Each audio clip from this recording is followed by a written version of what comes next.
Today I'll be reading Prisoner B-3087 on Chapter 29. The Chew Concentration Camp, 1945. And Chapter 29 begins on page 240. Chapter 29. The day after I got to the Chew, the man next to me in my bunk got the camp fever. Camp fever was what everyone called the typhus that spread like fire throughout the ranks of prisoners. It started with a headache and a fever, then became a cough. My bunkmate got a spotty rash on his chest. Soon he was so delirious he couldn't speak or understand a word I said to him. The Nazis did nothing to treat him or any of the other prisoners who got the camp fever. The man from my bunk died 3 days later, coughing up blood. Prisoners died by the hundreds every day. I always tried finding somewhere else to sleep, away from the sick, but it was almost impossible. More than 1,500 prisoners were crammed into barracks built to house 250 prisoners. It was a wonder we didn't all have typhus within a week. The way we had to sleep on top of one another, each day I woke up expecting to be sick, and it seemed like a miracle when I went to bed that night spared. At least the Nazis didn't expect the sick to work too. They didn't make any of us work at the Chew.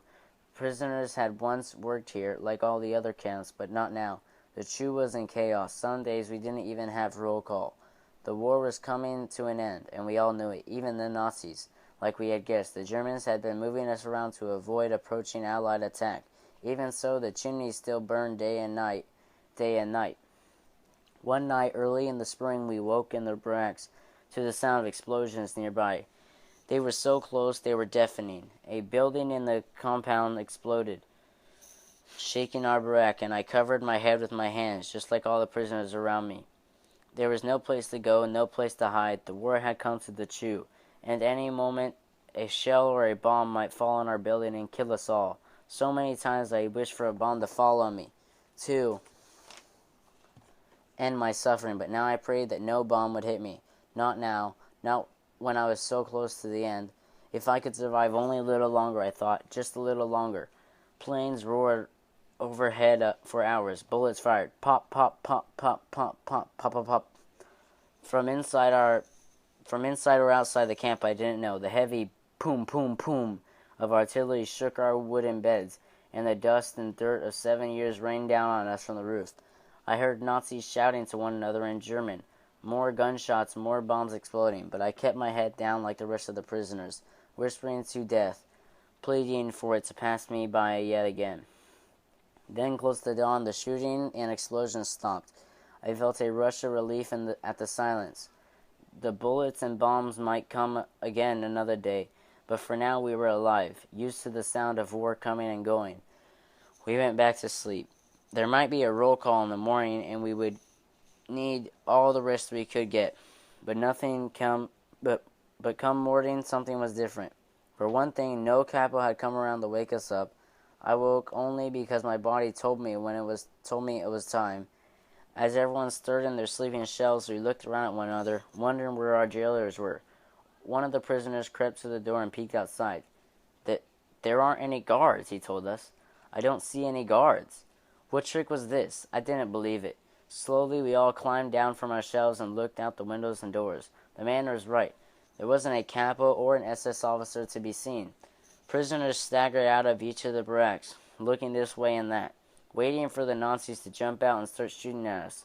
But the camp was empty. The Nazis had fled in the night. I staggered into the yard, but there I stood. I didn't know what to do. None of us did. For so many years we had only done what we were told. That was the only way to survive. Now I was on my own. I could walk right up to the front gates of the camp and walk away. But where would I go? What would I do? My home was in Krenko, hundreds of kilometers away. And what was home anymore? I had no family to go back to, no apartment that still belonged to me. I had no possessions or belongings, and even if I tried to go back, who would help me get there? Who would give me real clothes? Who would feed me? Who would be a friend to me, a Jew, when no one had stood up for me to begin with? The grim reality set in. We were free, but we were still Jews in a land that hated us, that had stolen everything we owned and had taken our families and put us in camps and gassed us and cremated our bodies. Soldiers coming at the front gates cried. Soldiers are coming. I steeled myself. So this was it, then. The Nazi army would kill us all, gun us down, and leave us for dead before the war ended. The extermination of the Jews was unfinished business. Some people ran for their barracks as if to hide, but most of them, like me, stood in the yard and waited for what's to come.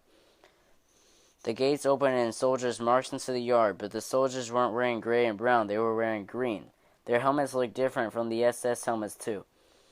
And the tank that followed the tank that had an American flag on it. It's the Americans, I cried, feeling something close to joy for the first time since I could remember. The Americans are coming, the Americans. The Allies had reached us at last. Some prisoners hurried up to the American soldiers to shake their hands. Some hugged one another. Some gave prayers of thanks. I fell to my knees and wept. Had I really made it? Did I actually survive the Krakow ghetto and 10 different concentration camps? I had been 10 when the war started. Now I was 16. For more than 6 years I had been a prisoner of the Nazis. Prisoner B-3087. Now it was all over.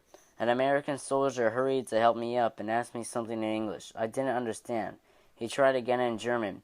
"What's your name?" he asked me. "Yannick," I told him. "My name is Yannick." "Everything's going to be all right now, Yannick," he told me, and for the first time in 6 years, I believed he was right.